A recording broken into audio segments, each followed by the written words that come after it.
بسم الله الرحمن الرحيم الحمد لله رب العالمين والصلاة والسلام على رسول الله وعلى آله وصحبه ومن تبعهم بإحسان إلى يوم الدين. أما بعد, يا إخوة الفضلاء, aujourd'hui nous continuons notre voyage l'étude du livre Rihlatul ila Daril Akhirah, le voyage vers la demeure de l'au-delà. Alors, alhamdulillah, dans le cours passé, nous avions étudié, principalement dans le cours passé, nous avons parlé de la résurrection. Le souffle dans la trompe et la résurrection. Comment cela va se passer? Et le rassemblement. Aujourd'hui, nous allons donc entrer dans notre rubrique qui est Hisab wal-Mizan, c'est-à-dire le jugement et la balance. Alors, Hisab wal-Mizan, al-Kitab wal-Suhuf. Frères et sœurs bien-aimés, Assalamu alaikum wa rahmatullahi wa barakatuh. Nous nous trouvons maintenant sur la plaine du Mahshar, la plaine où nous sommes rassemblés après être ressuscités. La résurrection a eu lieu. Alors nous sommes ressuscités et nous sommes sur la plaine du Mahshar pour répondre de nos actes. Des milliards d'êtres humains se tiennent donc debout sous un soleil rapproché. La terreur est universelle. Nul n'a le cœur en paix. Sauf ceux qu'Allah a choisi de rassurer par sa miséricorde. Tout le monde a peur, sauf ceux qu'Allah a préservés. Parce qu'en ce moment-là, on sait que quoi?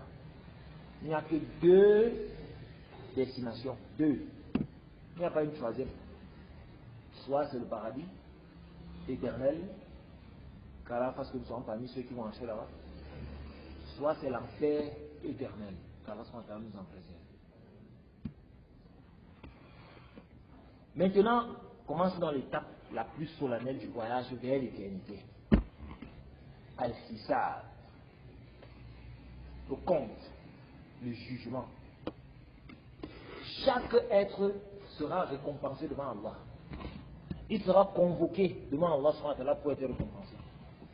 Le juge absolu, pour que lui-même présente à son serviteur l'intégralité de sa vie, sans omission, sans falsification, sans injustice, d'aucune sorte. Tout ce que tu faisais, tu as fait dans le dunya, c'est là. Tout.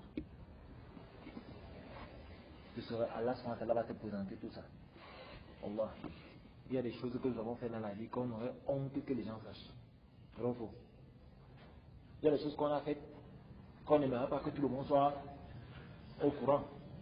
Que c'est entre nous et Allah. Hein? Il y a des choses que moi, par exemple, j'ai faites que je n'aimerais pas qu'Abraham sache parce que j'aurais honte. Mais imaginez, tu es devant le Seigneur de Seigneurs, le juge des juges. Ces choses que tu avais honte que les gens sachent là. Maintenant, Allah lui t'expose ça. Dis que regarde ce que tu as fait. Imaginez. La honte. Imaginez. Tu es devant Allah. Tu as honte de ce que tu as accompli. Le cœur meurtri. Tu as peur. Parce que tu as peur qu'Allah te dise quoi? Donc tu as fait ça, il te blâme. Il te met en enfer pour ça. La viande que tu as volée dans la marmite, dans le noir, que tu pensais que personne ne te voit là. Le jour là, Allah te sort ça devant toi, mais que regarde ce que tu avais fait. Tu as honte. Il baisse la tête.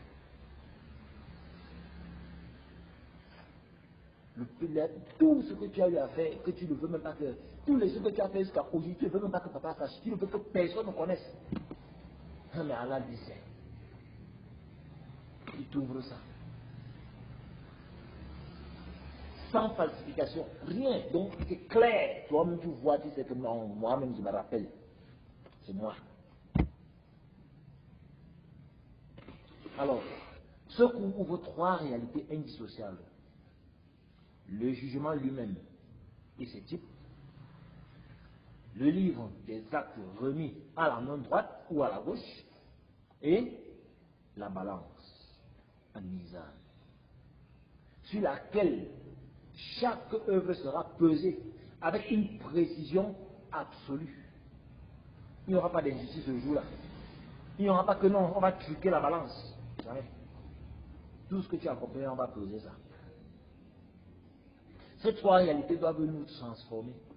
Car si elles sont vraies, et elles le sont, alors chaque seconde de notre vie a une valeur éternelle. Chaque seconde de notre vie a une valeur éternelle. Alors, on va commencer avec la première réalité. La réalité du Hissab. Allah juge lui-même. Je ne sais pas s'il va déléguer le jugement à quelqu'un et là, c'est comme toi, va le juger. Non. Lui-même te juge. La première réalité dont on a mentionné, on a parlé du jugement lui-même et ses différentes catégories. Le livre des actes qui te sera remis soit dans la main droite ou dans la main gauche, et la balance. On commence donc avec la première réalité qui est la réalité du jugement, qui est Allah juge lui-même. Haqiqatul hisab. Allahu yuhasibu li nafsihi.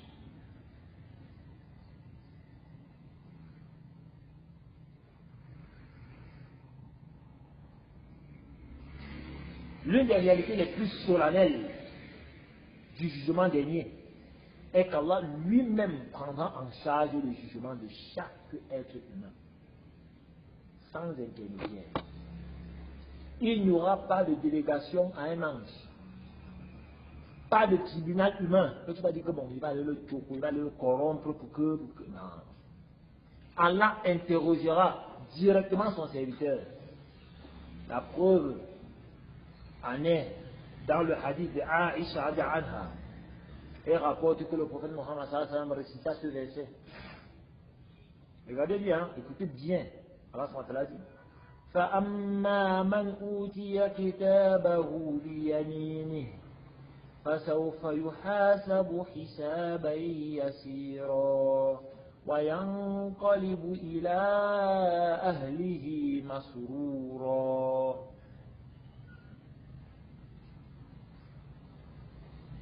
Allah subhanahu wa ta'ala dit, quant à celui qui aura reçu son livre dans sa main droite, il sera soumis à un jugement facile et il retournera joyeux à sa famille. Imaginez. Aïcha Anha demanda, ô messager d'Allah, Allah n'a-t-il pas dit فَأَمَّا مَنْ أُوتِيَ كِتَابَهُ بِيَمِينِهِ فَسَوْفَ يُحَاسَبُ حِسَابًا يَسِيرًا. Alors, elle demanda, qu'est-ce que le compte est facile? C'est quoi le jugement facile? Et le prophète Mohammed sallallahu alayhi wa sallam, il a dit, ذَلِكَ الْأَرْضُ يُعْرَضُ عَلَيْهِمْ فَمَنْ يُوكِشَ الْحِسَابَ أُذِّبَ. قالت عائشة أليس يقول الله تعالى فسوف يحاسب حسابا يسيرا؟ قال ذلك العرض ولكن من يوقش الحساب ليهلك. سبحان الله. Regardez, hein? Dans le hadith authentique apporté par Bukhari Muslim, le prophète Mohammed sallallahu alayhi wa sallam a dit,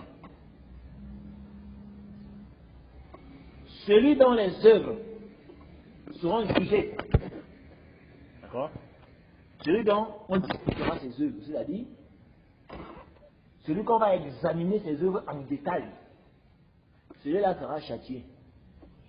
C'est-à-dire qu'on va commencer à détailler tes œuvres, tout ce que tu as eu à faire, un à un.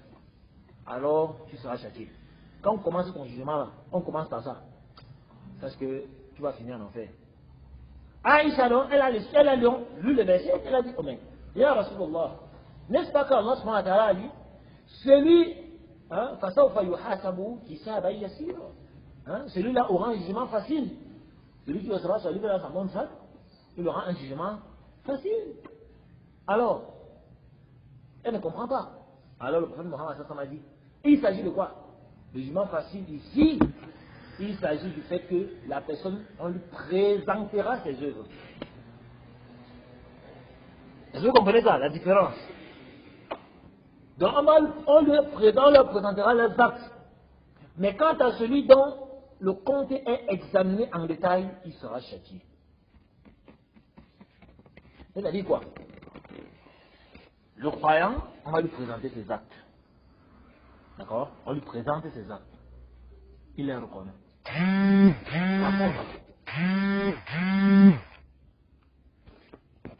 Celui dont on va commencer à décortiquer ses œuvres. D'accord? Tu avais fait telle chose, pourquoi? Tel jour tu as fait ceci, pourquoi? Et ainsi de suite. Alors celui-là, son œuvre, celui-là sera châtié. Est-ce que vous avez compris le sens? Tel jour tu as fait ceci, tel jour tu avais fait ceci, pourquoi? Pourquoi? Tel jour tu as fait comment? Tel jour tu avais fait ceci, tel ceci. Quand on commence à te décortiquer tes œuvres là, parce que ton jugement là c'est terrible. Alors que celui dont on a présenté juste ses œuvres, on dit que voilà ce que tu avais fait, voilà, voilà. Il les reconnaît. Alors il pardonne. Alors son jugement il est facile. Cette distinction est capitale, car il y a deux types de hisab. Le premier type, pour les croyants favorisés. D'accord? Pour les croyants favorisés. On va seulement présenter leurs œuvres. D'accord? On va seulement leur présenter leurs œuvres. Allah présente les actes à son serviteur, qui les reconnaît. Est-ce que vous comprenez ça?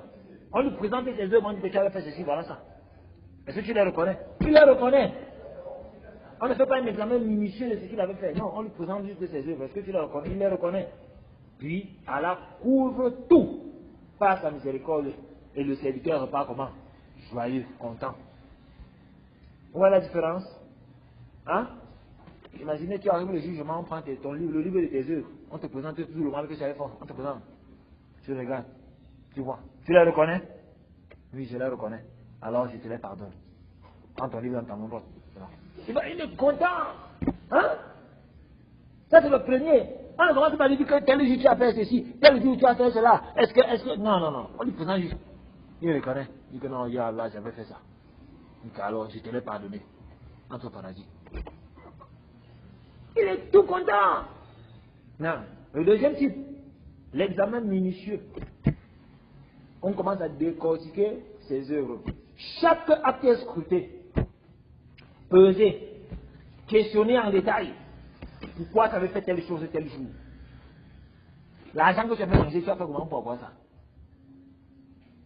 La fille que tu avais regardée là, pourquoi tu avais regardé? Telle chose que tu avais fait là, pourquoi? Imaginez, subhanallah. On commence à décortiquer tout ce que tu avais fait, tout, un à un. Le prophète Mohammed a dit, celui dont le compte est examiné en détail sera perdu. Car qui peut supporter un examen exhaustif sans faille? Qui ne fait pas les erreurs? Qui d'entre nous ici là n'a rien à se reprocher? Qui? On a toujours quelque chose qu'on se reproche, quelque chose qu'on a eu à faire. Imagine maintenant qu'on te décortique. Telle chose. Tel jour tu avais regardé ton frère avec le visage froissé. Pourquoi? Tu as fait ça pourquoi? Tel jour tu avais insulté un tel. Pourquoi? Imaginez. On commence à te décortiquer tout ce que tu as eu à faire. Ce sera évident. Allah sera nous dépasser. Sera nous dépasser. Alors, le troisième, pour les élus. Le type, troisième type. Ici, on a d'abord parlé de deux types. D'accord?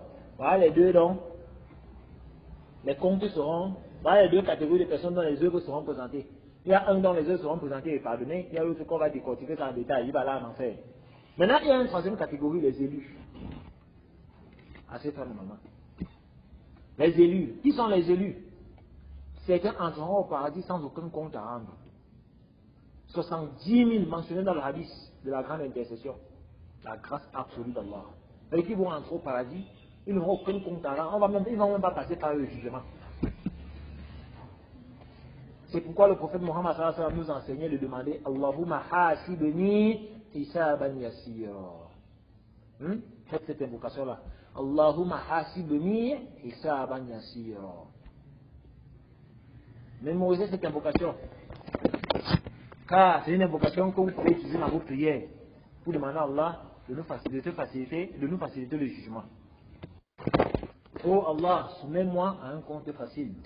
Cette supplication est une des plus importantes que nous puissions réciter. Car le type de hisab que nous subirons dépend de la miséricorde d'Allah subhanahu wa ta'ala. Le tête-à-tête secret avec Allah. Al-Khalwa. Khalwatul sirriya ma Allah. Le tête-à-tête. L'une des scènes les plus bouleversantes du jugement est celle que le prophète Mohammed a décrite dans le hadith de Ibn Umar.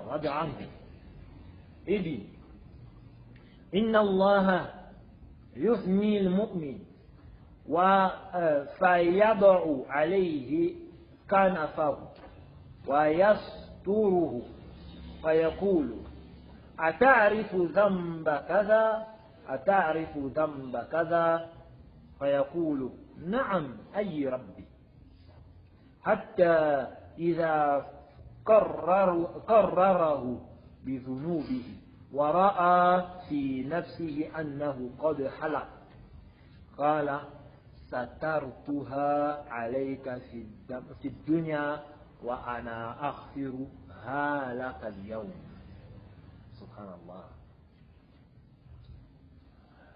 Allah SWT dit Ana aghfiruha laka al-yawm. Alors le prophète Mohammed a dit Allah rapproche le croyant. Allah rapproche le croyant. Pose sur lui son voile et le couvre. Puis il dit reconnais-tu tel péché? Connais-tu tel et tel péché? Il dit oui, ô mon Seigneur. Jusqu'à ce qu'il lui fait connaître tous ses péchés. Et qu'il pense en lui-même qu'il est perdu. Jusqu'à ce qu'il pense en lui-même que oh, ma part est finie. Il est complètement perdu. Ensuite, alors, Allah SWT lui dit je te les ai dissimulés pour toi dans ce bas monde et je te les pardonne aujourd'hui. Avec les péchés là, je te les ai cachés dans ce bas monde. Et aujourd'hui, je te les pardonne. Imaginez la joie. Hein? Imaginez. Allah te présente. Ici, on parle de la présentation de tes péchés.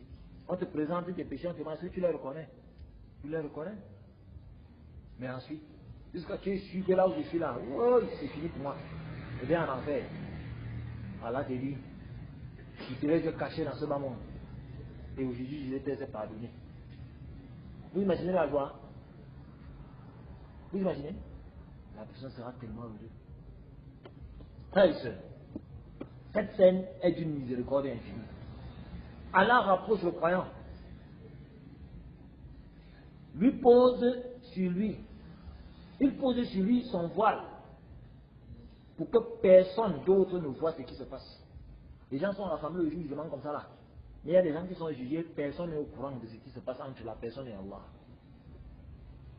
Il interroge péché par péché. Et le croyant reconnaît tous les péchés là. À chaque reconnaissance, il pense qu'il est perdu. Puis Allah lui dit Satartuha alayka fi dunya wa ana aghfiruha laka al-yawm. Je les ai dissimulés pour toi en ce bas monde et je te les pardonne aujourd'hui. Les péchés que tu as commis dans l'obscurité, que tu n'as avoué à personne, les péchés que tu as fait ici dans le monde, personne n'était au courant. Mais Allah, lui, il était au courant. qui te rongeaient le cœur, Allah les a couverts dans ce moment. Il a fait en sorte que personne dans ce moment ne sache que tu as fait ça. Et au jour du jugement, il les couvrira encore et te les pardonnera. À condition, et ça c'est essentiel, que tu aies gardé ta foi et ne les aies pas révélés volontairement par orgueil aux gens. Vous avez compris ça? À condition que les péchés là, tu n'as dit ça à personne dans ce monde. Le hadith conclut. Puis, il lui donne son livre des bonnes actions. C'est-à-dire qu'après lui avoir tout pardonné, le croyant reçoit que ses bonnes actions de son livre. Les péchés pardonnés ont disparu du registre. Subhanallah. فأما من تاب وآمن وعمل صالحا فعسى أن يكون من المفلحين. Allah subhanahu wa ta'ala dit, quant à celui qui s'est repenti, a cru et a fait de bonnes œuvres, celui-là peut espérer être parmi ceux qui réussissent. Soit le Qasas au verset 67. Maintenant, en contraste, le prophète Muhammad précise que l'impie, le kafir et l'hypocrite seront interpellés publiquement devant toute la création. Imaginez. Devant toute la création, ils seront appelés. Le prophète dit وَأَمَّا الْكُفَّارُ وَالْمُنَافِقُونَ فَيَقُولُ الْأَشْهَادُ هَؤُلَاءِ الَّذِينَ كَذَبُوا عَلَى رَبِّهِمْ أَلَا لَعْنَةُ اللَّهِ عَلَى الظَّالِمِينَ. Quant aux mécréants et aux hypocrites, les témoins diront, ce sont ceux qui ont menti contre leur Seigneur. Que la malédiction d'Allah soit sur les injustes. Imaginez, subhanallah. Soit le Hud au verset 18. Les témoins du jugement. Qui seront les témoins de jour de Yom Al-Qiyamah? Qui seront nos témoins? La terre sur laquelle tu marches. Ton corps, que tu penses que non, c'est ta partie là. Et les anges, ils vont témoigner. Nul ne pourra nier ses péchés le jour de la résurrection. Allah a préparé des témoins auxquels il est impossible d'échapper. Parce que par exemple, le jour là, si Allah t'informe de tes péchés, le mécréant peut dire à Allah que, mais Allah quand même, il se peut que tu le trompes. Hein, tu n'étais pas là, tu étais sur ton trône là-bas. Non, on était sur terre, peut-être que tu as mal vu. Hein? Comme les koufars sont souvent ceux qui sont là, il peut arriver là-bas, il dit à Allah que, mais quand même, tu exagères. Là, voilà, pour dire la bien. Oui, le quand il va arriver, il dit ça. Mais Allah va lui chercher des témoins contre qui il ne peut même pas nier. Et les plus surprenants sont les membres du corps humain eux-mêmes qui vont témoigner ce que tu as fait. Imaginez, ton propre corps. Que tu partais faire le péché, tu pensais que personne ne te voit là. Alors que lui-même, il te voyait. Imagine, tu as volé la viande que tu as mangé. Personne n'a vu, non? Le jour là, tes dents témoignent que y a Allah. J'avais marché même le jour là. C'est moi, j'avais mangé ça. Tu fais comment? Imagine.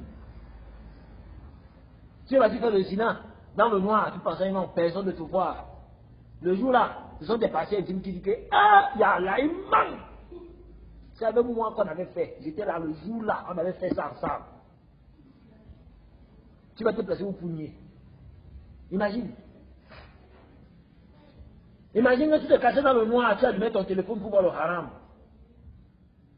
Tu pensais que personne ne te voyait, tes yeux, le jour là, tu te dis Allah, c'est moi qui l'ai utilisé pour voir ça, j'étais là. Tu vas comment? Tu vas nier? Non. Allah subhanahu wa ta'ala dit يَوْمَ تَشْهَدُ عَلَيْهِمْ أَلْسِنَتُهُمْ وَأَيْدِيهِمْ وَأَرْجُلُهُمْ بِمَا كَانُوا يَعْمَلُونَ. Allah subhanahu wa ta'ala dit le jour où témoigneront contre eux leur langue, leurs mains et leurs jambes pour ce qu'ils faisaient. Imaginez, tes pieds témoignent. Ta langue, que tu partais faire le Congo ça avec, tu disais que non, personne ne me voit là. Ta langue sort le jour là, dit que ya, tu mens. Mais ça c'est moi que tu as utilisé pour mentir sur la soeur ici. Et ça c'est moi que tu as utilisé pour mentir sur le frère ici. Et ainsi de suite. Mais elle fait comment? Dans la sourate de Yassine, Allah décrit la scène de manière la plus détaillée. Encore plus détaillée. اليوم نختم على أفواههم وتكلمنا أيديهم وتشهد أرجلهم بما كانوا يكسبون. سبحان الله. Allah subhanahu wa ta'ala dit dans la sourate de Yassine, au verset 65, aujourd'hui, nous mettons un sceau sur leur bouche, et leurs mains nous parlent, et leurs jambes témoigneront de ce qu'ils faisaient. Imaginez tes mains, commence à témoigner.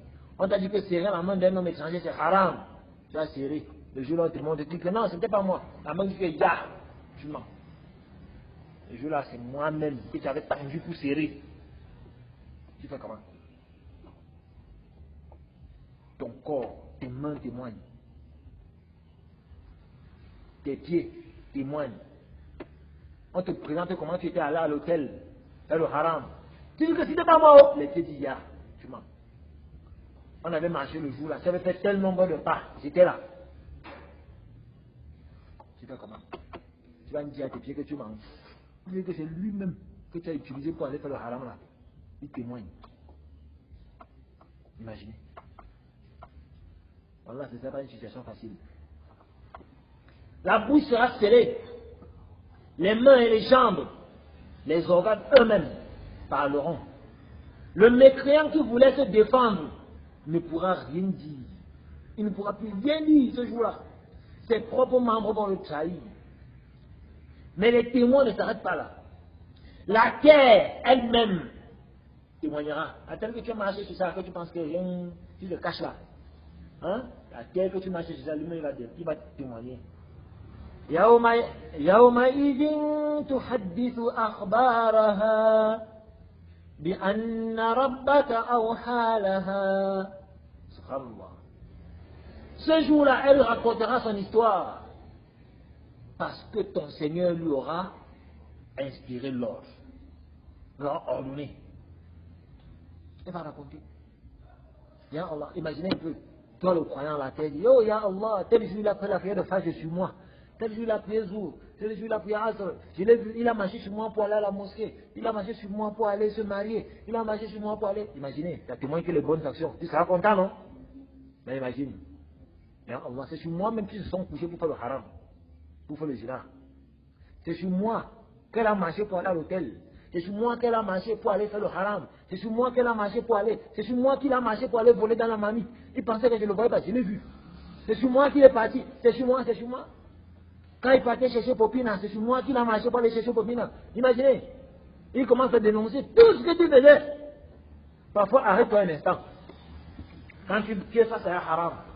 Regarde la terre. Dis que, le 13. Oui, tu le regardes, tu dis ça. Dis qu'il va aller faire le haram là. Tu vas aller me dénoncer, non? Il ne le fait pas. Oui, parce que quand tu vas penser que la terre, que tu vas aller faire le haram là, lui va te voir. Et il va témoigner contre toi, tu vas encore aller. Tu vas te décourager. Quand tu pars dans la cuisine dans la nuit pour voler la viande dans la marmite, regarde ta main. Dis que n'est-ce pas que je vole comme ça la terre avant moi? N'est-ce pas que c'est toi qui vas prendre le mettre dans ma bouche? Mais le jour de mon gamin va te donner la parole, tu vas me dénoncer. Non, je ne vole pas. Ça va te décourager. Parce qu'il va aller dénoncer tout ce que tu as fait. Il ne va pas mentir. Il ne pourra même pas mentir. Il va dire tout ce que tu faisais. Imagine ta main le jour de la sorte témoin. Ya Allah, il faisait le tasbih. Ya Allah, il faisait le tahlil. Ya Allah, il faisait le tahmid. Il utilisait mes doigts pour le afkar. Pas les chapelets, mes doigts pour faire le afkar. Pas le genre de témoignage que nous on veut. Pas le genre de témoignage. Ya Allah, ça avait ma main qui a touché le visage de Aïcha. Ça avait moi qui a caressé la main de Aïcha. On te demande Aïcha, c'était la soeur ou bien c'était ta mère. C'était une copine. À la main là, il va te dénoncer. va trahir tout ce que tu faisais, tout. Le haram que tu faisais avec la main là, va dénoncer. Ya Allah disait qu'elle se voile. Faux. Moi, le coup, imagine le coup de dénonce. J'étais dehors, on me voyait. Dès qu'elle avait un petit peu, je dis, rappelle-toi, le vent était même passé sur mon cou. J'étais passé comme ça, là, tu vas pas ressenti. Le coup était dehors. Quand je vais découvrir les pieds, tu dis, ah. Je dis, non, là, j'ai couvert les pieds d'instruments. On me voyait, les pieds étaient dehors. On voyait. Ils m'ont dénoncé. Imaginez un peu la scène le jour de mon Kiyama. Tes mains commencent à te dénoncer. Tes pieds te dénoncent. La terre, maintenant, c'est la fête, tu marches, que tu penses que personne ne te voit là. Quand tu vois souvent quelqu'un, surtout les filles qui portent le voile, voilà, moustache, les musulmanes, tu vois, elle va aller à l'hôtel. Elle se place en bas carrefour, elle guette. Tu sens que non. Elle veut se rassurer que personne ne la suit.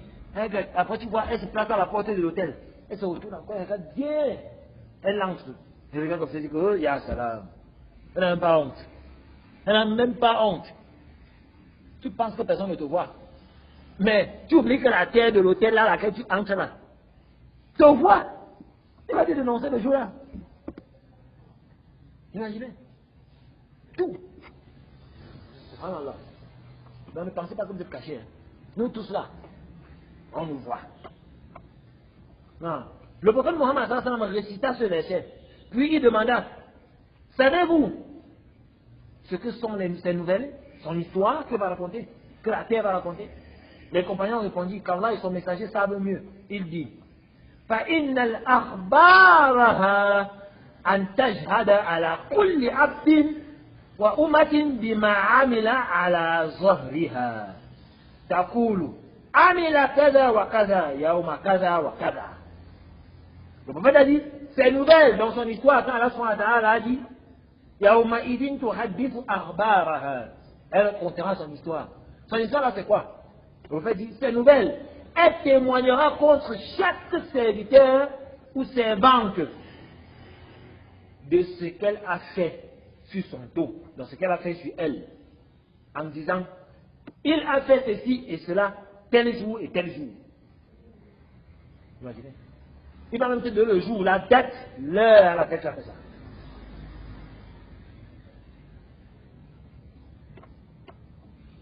La terre se souvient. Chaque endroit où vous avez prié, chaque endroit où vous avez péché, chaque lieu où vous avez fait le bien ou le mal, la terre témoignera. Avec le jour et l'heure précise. Il n'y a pas de crime parfait devant Allah subhanahu wa ta'ala. Il n'y a pas d'acte secret que la création n'ait enregistré. Mes frères, mes soeurs, quand vous avez entendu ça, vous pensez que vous pouvez encore faire le jour de caché? Quand la terre va témoigner le jour-là que ta mère t'avait appelé d'aller puiser l'eau, il va raconter ça. Quel argument auras-tu devant Allah pour te cacher? Hein? Quand tu auras dit que la mère se dérange, ta mère dérange. Regarde là. Quel argument tu vas dire devant Allah? Dites-moi. Alors, 5 témoins le jugement.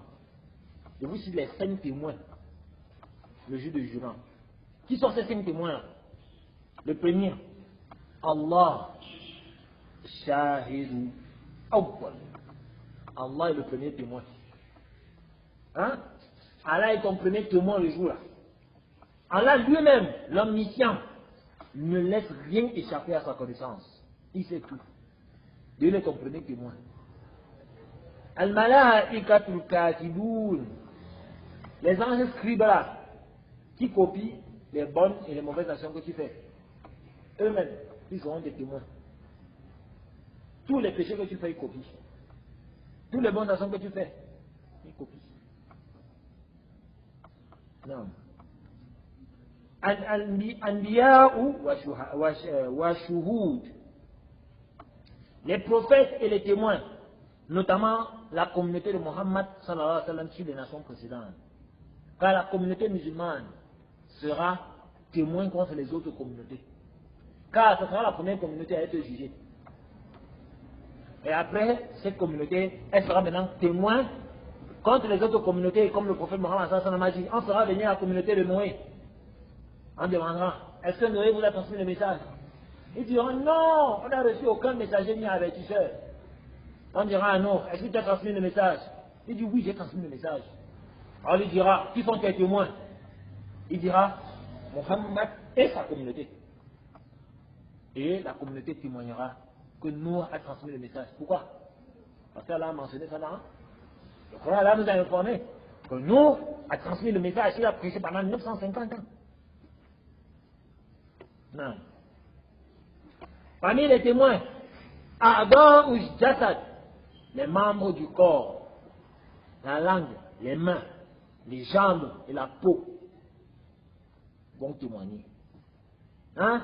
Allah t'a donné la peau noire. Tu as fait le Njangsang, va témoigner. Oui, ils vont témoigner. Tu as fait le Njangsang. Allah t'avait créé avec ta peau bien noire. Tu es parti mettre les la clair. Maintenant la clair. 25 heures clair. Tout ça clair. Il va témoigner contre toi le jour de la nation que tu es parti le changer. Allah t'a créé. Tu étais homme. Après tu es devenu, tu t'appelais Mohammed. Un matin tu es devenu Zainab. Tu as fait ça comment? Tu vas témoigner. Tu es parti changer. Subhanallah. C'est grave, hein? Tout ça. Parmi les témoins, dans le 5e témoin, Al-Ardu Lati Umila Alayha. La terre sur laquelle nous avons travaillé là. C'est sur cette terre-là qu'on a péché, c'est sur cette terre-là qu'on a fait ceci, ainsi de suite. Elle va témoigner le jour là, avec le jour et les heures précises. Non. Donc, voilà les témoins. Les actes, le livre des actes. On passe à la deuxième chose. Le livre des actes. Kitabul A'mal. Ayamin, Aoui, Al-Shimal. On va te donner ton livre dans ta main droite ou dans ta main gauche. L'un des moments les plus dramatiques du jugement est la remise du livre des actes. Le registre complet de toute une vie. Remis soit dans ta main droite, soit à la main gauche, ou derrière le dos. Ce moment est décisif et immédiatement révélateur. Celui qui reçoit son livre dans sa main droite est le croyant.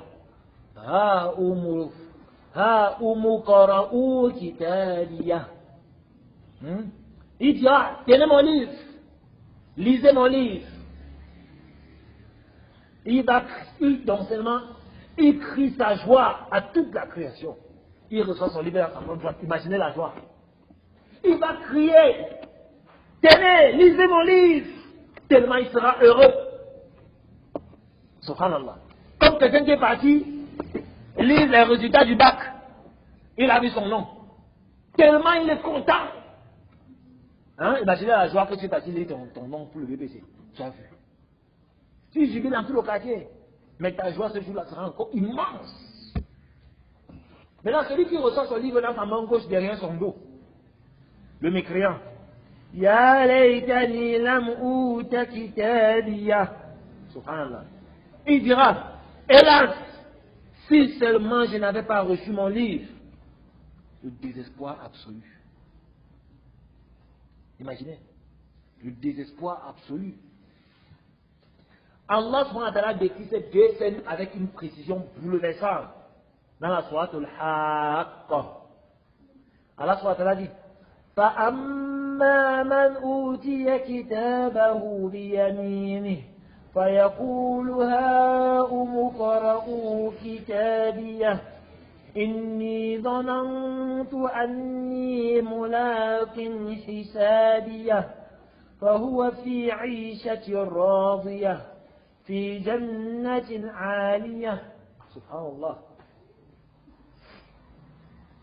Allah subhanahu wa ta'ala dit, quant à celui qui aura reçu son livre dans sa main droite, il dira, tenez, lisez mon livre. J'étais convaincu que je rencontrerais mon compte. Et il sera dans une vie agréable, dans un jardin élevé. Mais regardez la suite. وأما من أوتي كتابه بشماله فيقول يا ليتني لم أوت كتابيه ولم أدر ما حسابيه يا ليتها كانت القاضية ما أغنى عني ماليه هلك عني سلطانيه. Subhanallah. Allah subhanahu wa ta'ala nous dit, quant à celui qui aura reçu son livre dans sa main gauche, il dira, hélas, si seulement je n'avais pas, il ne m'avait pas été donné mon livre, et que je n'avais pas su mon compte. Ah, si seulement la mort, ma première mort était ma définitive, ma fortune ne m'a servi à rien. Mon pouvoir s'est anéanti. Subhanallah. Tout son argent, sa richesse, tout ça là, zéro. Subhanallah. Écoutez le cri du croyant. Il dira, tenez, lisez mon livre. C'est un cri de fierté, de joie, de soulagement. Il appelle tout le monde à lire son livre. Il dit, Inni zanantu anni mulakin hisabiya. Subhanallah. J'étais convaincu que je rencontrerais mon compte. Sa foi en ce jour, sa préparation tout au long de sa vie, lui a valu ce bonheur. Depuis ce bas monde, il a travaillé pour ce jour-là. Il a œuvré. Il a fait de bonnes actions, de bonnes œuvres, parce qu'il espérait ce jour. Quant au mécréant, il va dire, Ma'arna anni maliya. Il crie, ma fortune ne m'a servi à rien. La richesse qu'il avait accumulée, il a souffert dans ce bas monde que pour chercher l'argent. Tout son souci, c'était la recherche du dunya, l'argent, l'argent, l'argent. Ce jour-là, il se rend compte que tout son argent ne lui servira à rien. Son pouvoir qu'il a exercé ne lui a servi à rien. L'influence qu'il avait bâtie, rien. Subhanallah. Tout s'est évaporé. Il ne reste que ses actes. Le livre est remis derrière le dos de l'hypocrite. Il a dit, le mécréant, il a reçu son livre où? Dans la main gauche. Le croyant a reçu son livre dans la main droite, mais il reste une catégorie d'individus hypocrites. Lui, il reçoit son livre dans sa main gauche derrière son dos. Car il s'était habitué dans ce moment à présenter une façade différente de la réalité intérieure. Au jour du jugement, le livre qu'il voudrait cacher lui est attaché dans le dos. Invisible à ses yeux, mais visible pour tous. Il ne voit pas son livre, mais tout le monde voit son livre dans sa main gauche derrière son dos. C'est le châtiment qui correspond à sa dissimulation dans ce moment. Dans ce moment, il faisait semblant d'être croyant, mais il cachait quoi? La mécréance. Subhanallah. Et ce jour-là, on va lui remettre son livre derrière son dos. Il ne saura même pas ce qu'il y a dans le livre là. Mais tout le monde voit. On sait ce qu'il y a dedans. Allah nous préserve d'être du nombre des hypocrites. Vous vous rappelez qui est l'hypocrite, non? C'est celui qui dit qu'il est musulman. Il prie à la mosquée comme tu pries. Il jeûne comme tu jeûnes. Mais il est hypocrite. Et vous posez la question, quel est hypocrite parmi vous là? Qui est hypocrite? Hein? Qui est hypocrite?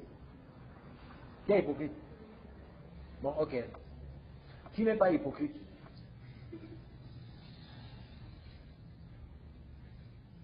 Qui n'est pas hypocrite? Vous ne savez pas quoi répondre. Parce qu'en réalité, si tu dis que tu es hypocrite, c'est que tu es mécréant. Maintenant, si tu dis que tu n'es pas hypocrite, tu as fait le test qui est de nafs. C'est-à-dire, tu as purifié ta propre personne. Alors qu'Allah dit dans le Coran, Allah tuzaki anfusakum.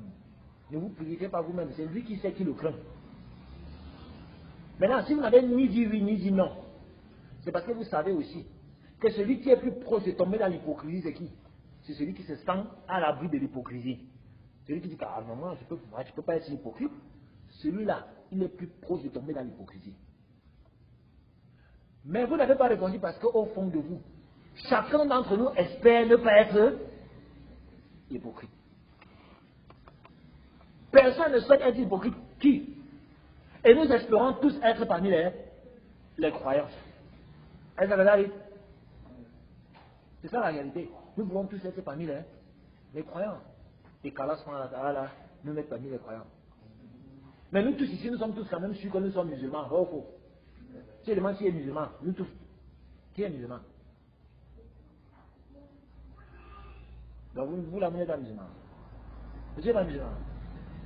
C'est quoi? Je suis chrétien.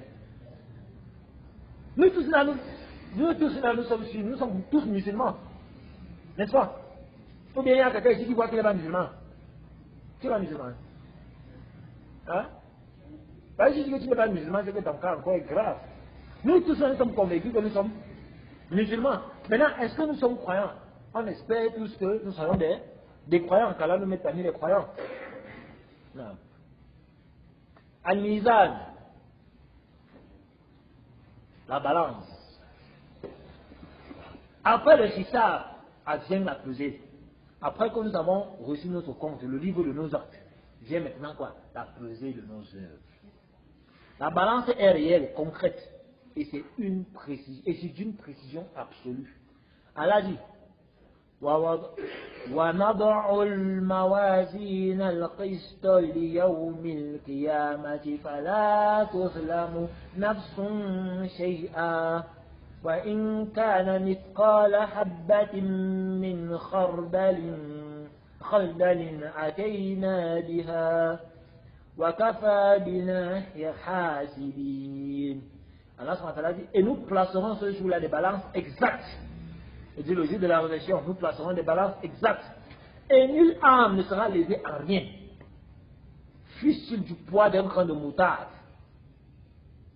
que nous ferons venir. Et nous suffisons pour dresser les comptes.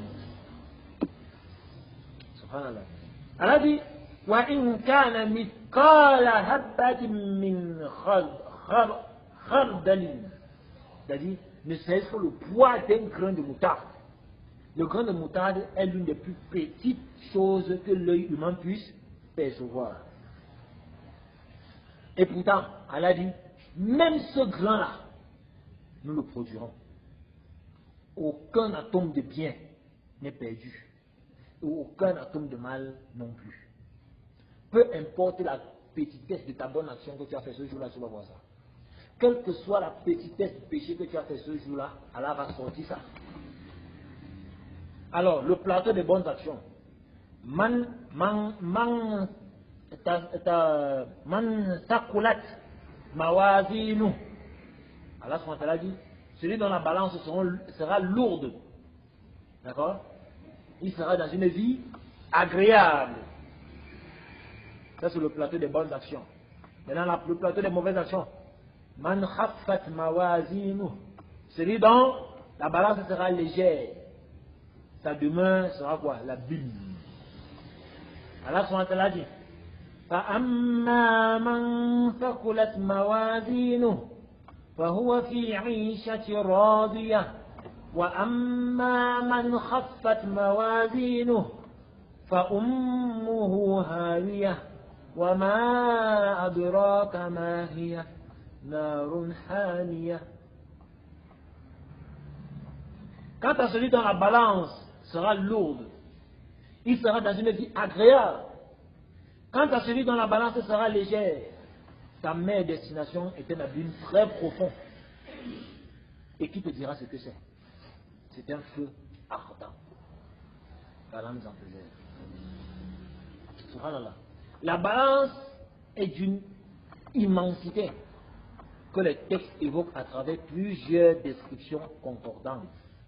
Ce qui est établi avec certitude, c'est qu'Allah lui-même déclare dans le Coran lorsqu'il dit وَلَا تُحِيطُونَ بِشَيْءٍ مِّنْ عِلْمِهِ إِلَّا بِمَا شَاءَ.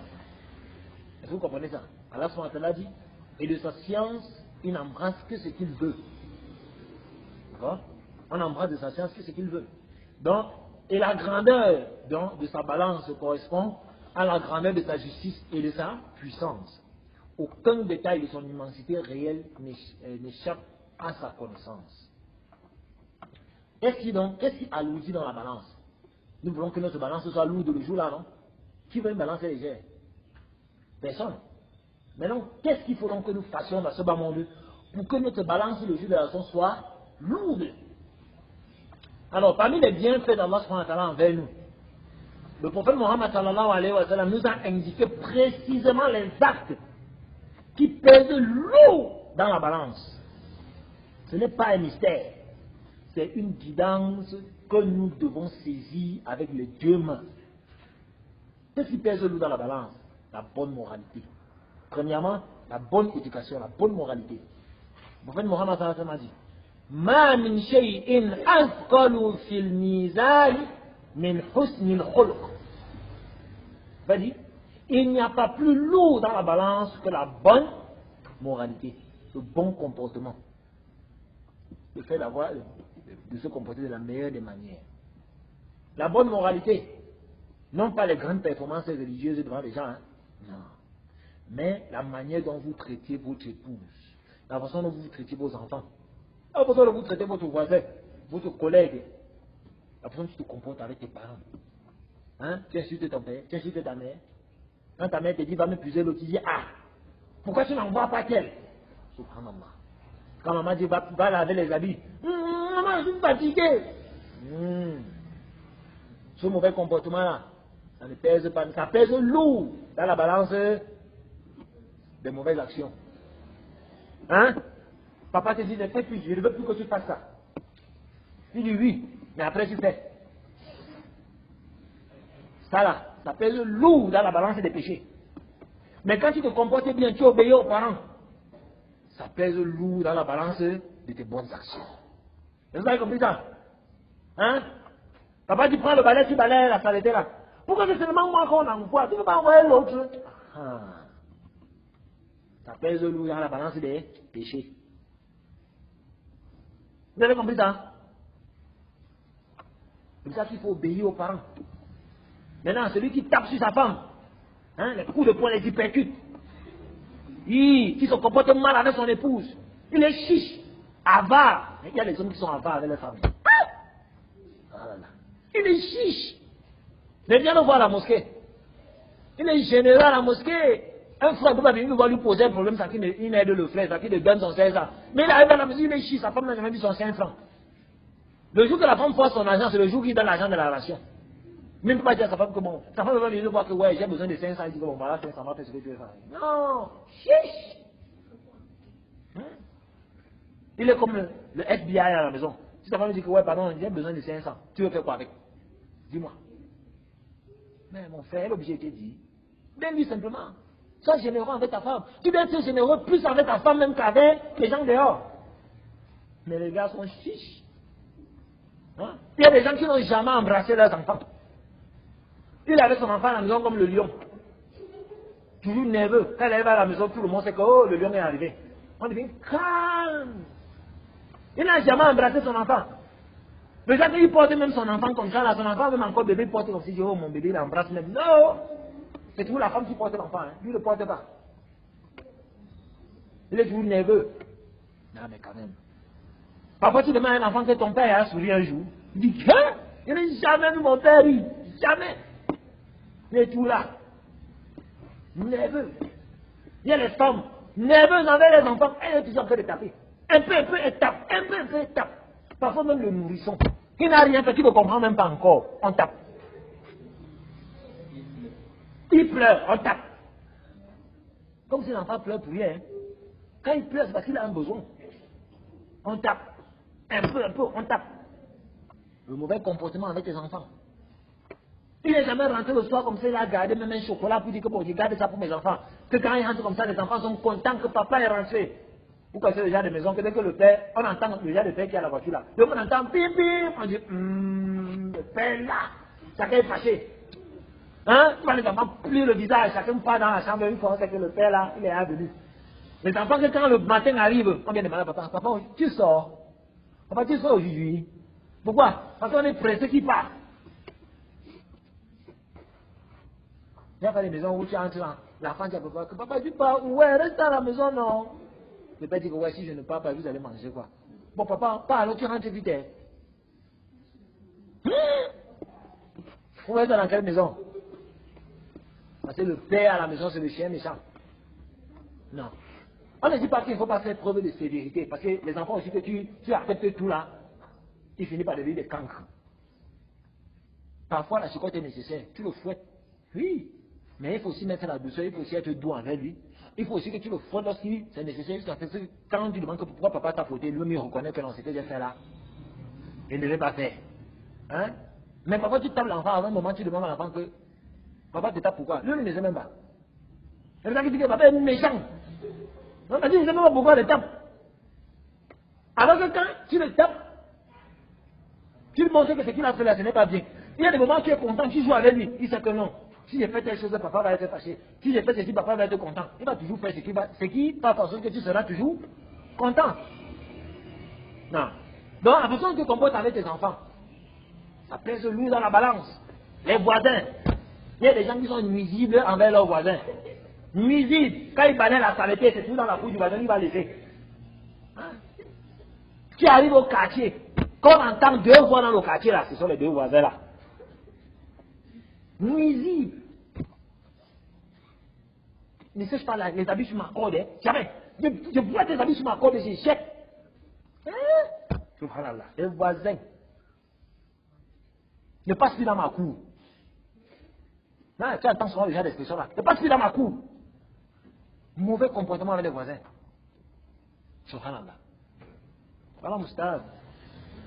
La patience, la douceur, la générosité, le pardon, ces qualités pèsent dans la balance, plus que les actes spectaculaires de dévotion sans caractère.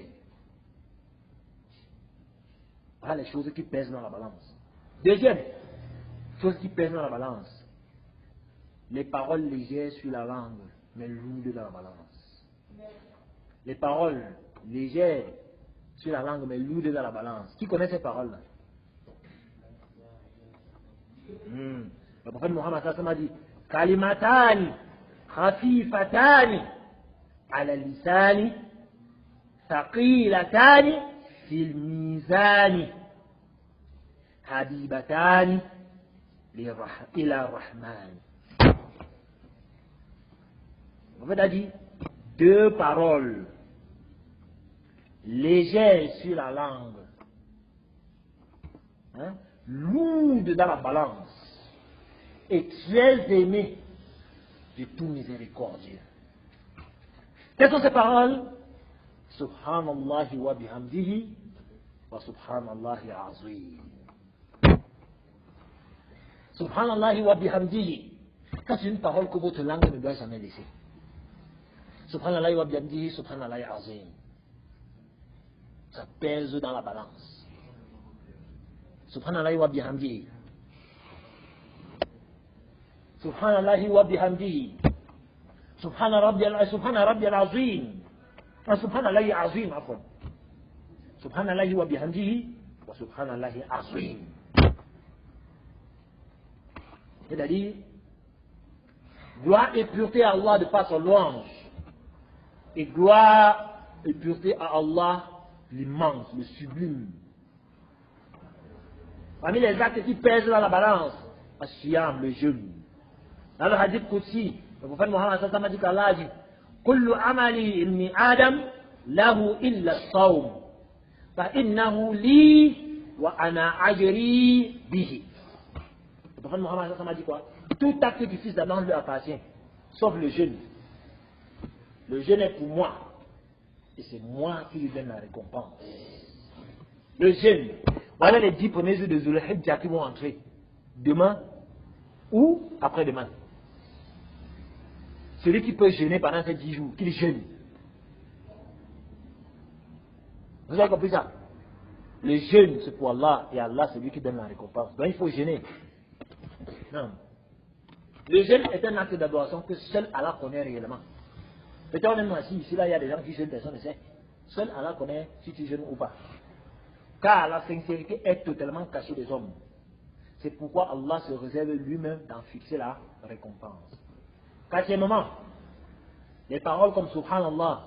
Je vous donne comme ça les choses que vous allez faire pendant les 10 premiers jours de Zulhijjah pour maximiser les récompenses. Subhanallah, Alhamdulillah, Allahu Akbar. Alhamdulillah, tamla'u mizan. Wa subhanallah walhamdulillahi tamla'an. Aw tamla'u ma bayna samai wal ardi. Écoutez la parole du prophète sallallahu alayhi wa sallam. Il dit, le fait de dire Alhamdulillah, ça remplit la balance. C'est-à-dire que ça remplit la balance de bonnes actions. Le fait de dire quoi? Le fait de dire quoi? Mais, répétez, non, vous venez avec moi. Je vous donne l'occasion de remplir votre balance, là où vous ne voulez pas parler. Le fait de dire quoi? Alhamdulillah. Le fait de dire Alhamdulillah, ça remplit la balance de bonnes actions. Subhanallah. Et il dit, le fait de dire Subhanallah, walhamdulillah, les deux là, remplissent l'espace qui est entre les cieux et la terre. Imaginez, les cieux, il y a combien de ciels? 7 cieux. Et le fait de dire Subhanallah, Alhamdulillah, remplit l'espace qui est entre les cieux et la terre. Le fait de dire quoi? Ça remplit l'espace entre les cieux et la terre. Donc ne laissez jamais de dire Subhanallah, Alhamdulillah, ça remplit l'espace entre les cieux et la terre. Vous pouvez faire les bonnes actions quand ça remplit l'espace entre les cieux et la terre. Non, mais vous avez l'occasion de dire Subhanallah, Alhamdulillah, ça remplit les cieux et la terre. Imaginez la grandeur des cieux et de la terre. Vous pouvez imaginer la grandeur de ça. Mais le fait de dire Alhamdulillah, Subhanallah, ça remplit tout ça. Alors ne négligez pas de dire Subhanallah, Alhamdulillah. Non. Frères et sœurs, regardez la simplicité de ces actes-là. Des petits actes. 2 phrases de Subhanallah, wa bihamdihi, Subhanallah ya azim, qui prennent 3 secondes seulement pour prononcer, 3 secondes. On a dit Subhanallah wa bihamdihi, wa Subhanallah ya azim. On a dit quoi?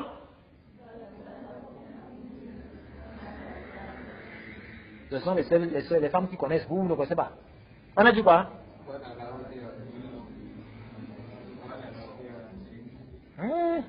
Subhanallah wa bihamdihi, Subhanallah azim. Imaginez. Seulement ces 2 paroles-là. Ça fait combien de secondes vous prononcez? Mais ça pèse dans la balance de bonnes actions. Ça pèse. Imaginez celui qui dit Subhanallah wa bihamdihi, adada khalqihi, wa rida nafsihi, wa zinata arshihi, wa midada kalimatihi. Subhanallah. Il dit Subhanallah wa bihamdihi. Autant de fois le nombre de créatures d'Allah. Wa rida nafsihi. Autant de fois qu'il faut, autant de fois la satisfaction d'Allah. Wa zinata arshihi. Autant de fois le poids de son trône. Autant de fois qu'il faut pour dénombrer les paroles d'Allah. Autant de fois les paroles d'Allah. Vous pouvez un peu dénombrer les paroles d'Allah? Non. Ces paroles simples, imaginez. Non. Ça ne prend que 3 secondes à prononcer, mais qui pèse lourd dans la balance le jugement. Alhamdulillah, 3 syllabes qui remplissent la balance. Allah a rendu le chemin du paradis accessible à quiconque veut vraiment entrer au paradis. Mais la question, c'est donc vraiment entrer au paradis? Mais malgré ça, il y a des musulmans qui vont aller en enfer. Je dis malgré ça, il y a des musulmans qui vont aller en enfer. Vous savez pourquoi? Premièrement parce que, peut-être ils ne savent même pas ces invocations-ci. Pourquoi? Parce qu'ils n'ont pas appris leur religion. Il refuse d'apprendre la religion. On dit apprenez votre religion, vous êtes à l'école, vous voulez avoir tous les diplômes. Mais vous n'apprenez pas votre religion. Vous pensez que ça va vous servir à quoi? Sérieusement, l'école là va vous servir à quoi? À rien du tout. L'école ne va vous servir à rien. Mais votre religion là, c'est votre capital que vous allez rencontrer Allah avec. Première chose. Soit ils savaient, mais ils n'ont pas pratiqué ça. Soit ils savaient, mais ils n'ont pas pratiqué. Soit ils ont même pratiqué, Mais ils ont fait des péchés qui sont venus effacer encore tout ça. Parce qu'il y a des péchés qui pèsent lourd. Quelqu'un qui manque de respect à ses parents, ça pèse lourd dans la balance des mauvaises actions. Donc ça peut venir encore effacer tout ton souffrance Allah que tu as fait là. Non. Alors, 70 000 vont entrer au paradis sans châtiment ni jugement. La grâce suprême d'Allah, subhanahu wa ta'ala. Allah, dans sa générosité sans limite, accordera à une catégorie de serviteurs le privilège exceptionnel d'entrer au paradis sans rendre de compte, sans être châtié. Alors, le prophète Mohammed les a décrits avec précision. C'est ce que le prophète a dit. Il a dit, yadkhulul jannata min ummati sab'una alfan bighayri hisabin wala adhabin. Qila man hum? Qala hum alladhina la yastarqun wala yatatahharun wala yaktumun wa ala rabbihim yatawakkalun. Le prophète Mohammed a dit, entrera au paradis parmi ma communauté 70 000 sans châtiment ni compte à rendre. On demanda qui sont-ils? Il dit, ce sont ceux qui ne pratiquent pas la ruqya par autrui. C'est-à-dire qu'ils ne demandent pas qu'on les fasse la ruqya. Et ils font la ruqya eux-mêmes sur eux-mêmes. Ils ne demandent pas aux gens de faire la ruqya. Ils ne croient pas aux mauvaises augures, de mauvais présages. On dit que si tu vois le chat noir dans la nuit, ça veut dire que si tu vois le corbeau dans la nuit, si tu vois le hibou, ça veut dire que là, ils ne croient pas à ça. Ou si tu traverses le pied de quelqu'un, tu ne vas plus grandir. Ou si tu donnes la tombe de quelqu'un, tu vas venir dans tes rêves. Ils ne croient pas à ça. Non. Et ils ne se soignent pas avec le feu. C'est-à-dire la cautérisation. C'est-à-dire que parfois, quand tu as certaines blessures, quand le sang coule beaucoup, on brûle la plaie pour pouvoir arrêter l'hémorragie. On appelle ça la cautérisation. Ils ne se soignent pas avec ça. Vous voyez souvent dans nos villages là, même ici on pratique ça. Quand le clou te perce le pied, qu'est-ce qu'on fait? On chauffe le couteau jusqu'à ça rougit. Hein? On pose ça sur la plaie, au-dessus de la plaie comme ça, on prend l'huile, on baisse dessus. L'huile tombe dessus, ça entre dans la blessure, ça cautérise la plaie pour que le sang ne coule pas et également ça désinfecte la blessure. D'accord? On ne dit pas que la cautérisation est haram. Mais la personne ne pratique pas ça. La personne, lui, ne pratique pas ça. La cautérisation. Voilà, je vous donne les caractéristiques de 70 000 qui vont entrer au paradis. Vous ne voulez pas être parmi cela. Et vous baradez. Ils ne pratiquent donc pas la cautérisation, ils se soignent par le feu. Et ils placent entièrement leur confiance à qui? À Allah. Entièrement leur confiance à Allah. Ces quatre caractéristiques ont en commun un seul fil conducteur. Le tawakkul. La confiance totale en Allah. Ils ne cherchent pas des intermédiaires magiques pour des problèmes, pour les maux. Non. Ils ne croient pas aux superstitions. Ils s'en remettent à Allah subhanahu wa ta'ala directement. Pleinement, sans partage. Ce n'est pas une élite de savants ou de personnes ascètes, non. C'est une élite de tawakkul. Une qualité accessible à tout le monde qui décide de faire confiance à Allah vraiment dans sa vie quotidienne. Dans certaines versions du hadith, le prophète Mohammed ajouta que chacun de 70 000 intercédera pour 70 000 autres. Vous imaginez?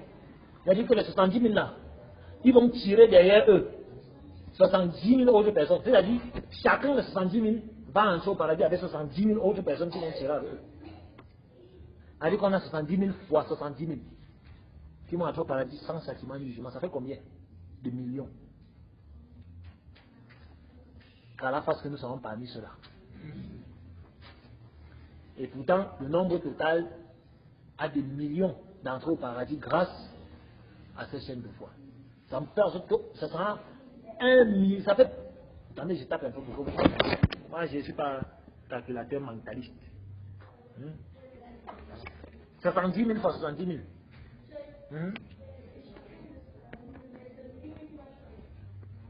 Oui. Ah, le jour là, on va aussi espérer.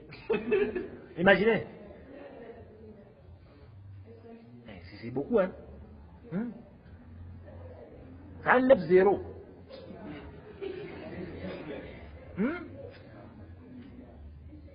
C'est seulement le milliard. 9-0. Milliard. 49 milliards. Imaginez. Ça, c'est parmi ceux qui vont entrer au paradis sans châtiment ni jugement.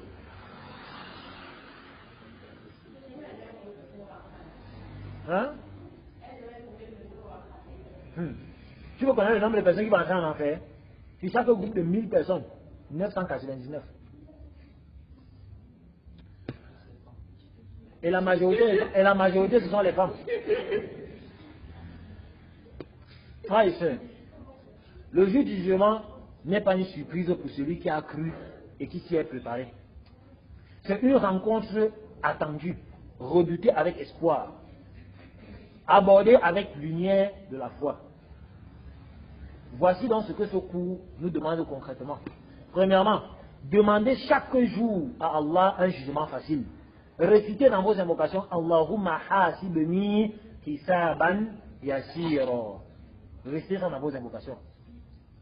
Ce n'est pas une formule vide, c'est une supplication que le prophète sallallahu alayhi wa sallam lui-même enseignait. Deuxièmement, sachez que chaque péché dissimulé, non répété, confié à Allah subhanahu wa ta'ala dans un repentir sincère sera couvert et pardonné au jour du jugement. Dans ce tête à tête intime avec Allah. Donc ne désespérez jamais, mais repentez-vous. Demandez pardon à Allah pour vos péchés et changez votre comportement. Troisièmement, prenez au sérieux les actes qui pèsent lourd, la bonne moralité envers les gens, le zikr, le jeûne, la prière. Ce ne sont pas des obligations arides, mais ce sont des poids précieux que vous déposez dans votre plateau de la balance. Quatrièmement, souvenez-vous que la terre sur laquelle vous marchez là, ça enregistre ce que vous faites. Que vos membres de corps là vont témoigner contre vous le jour de la résurrection. Vivez comme si chaque instant était gravé, parce qu'il est réellement gravé. Allah subhanahu wa ta'ala conclut la sourate Zalzala par deux versets qui résument toute la leçon qu'on vient de voir ici. Allah subhanahu wa ta'ala dit فَمَنْ يَعْمَلْ مِثْقَالَ ذَرَّةٍ خَيْرًا يَرَهُ وَمَنْ يَعْمَلْ مِثْقَالَ ذَرَّةٍ شَرًّا يَرَهُ. Allah subhanahu wa ta'ala dit quiconque fait un bien, fût du poids d'un atome, le verra. Et quiconque fait un mal, fût du poids d'un atome, le verra. Deux versets, 8 mots en tout. Ils contiennent tout le programme de la vie islamique. Chaque atome compte dans les deux sens. Il n'est pas un petit bien insignifiant, même le fait de sourire à ton frère. Il n'y a pas un petit mal sans conséquence. Que cette vérité change la manière dont nous vivons chaque instant à partir de maintenant. Dans le prochain cours, Inch'Allah, on va voir Al-Hawd wa Shafa'atul Azma. Dans le prochain cours, nous allons aborder deux réalités qui remplissent le cœur d'espoir. Le bassin du prophète sallam, Al-Hawd, dont une seule gorgée suffit à ne plus jamais avoir soif. Et la grande intercession que le prophète Mohammed sallam se réservera pour sa communauté le jour où toute l'humanité sera dans la détresse. Qu'Allah nous soumette à un hisab facile et qu'il fasse peser lourd nos bonnes actions dans la balance et qu'il efface tous nos péchés. Il y a des questions? Non, pas de.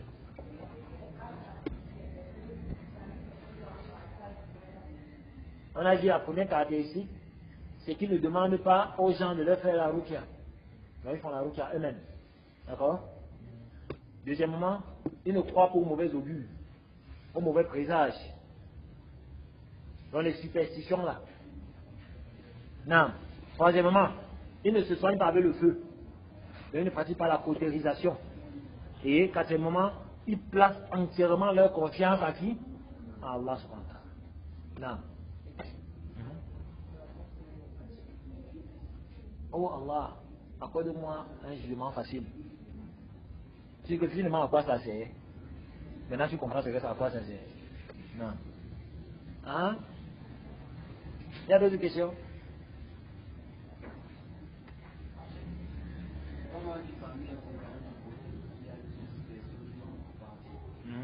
Les 10 premiers au paradis, non.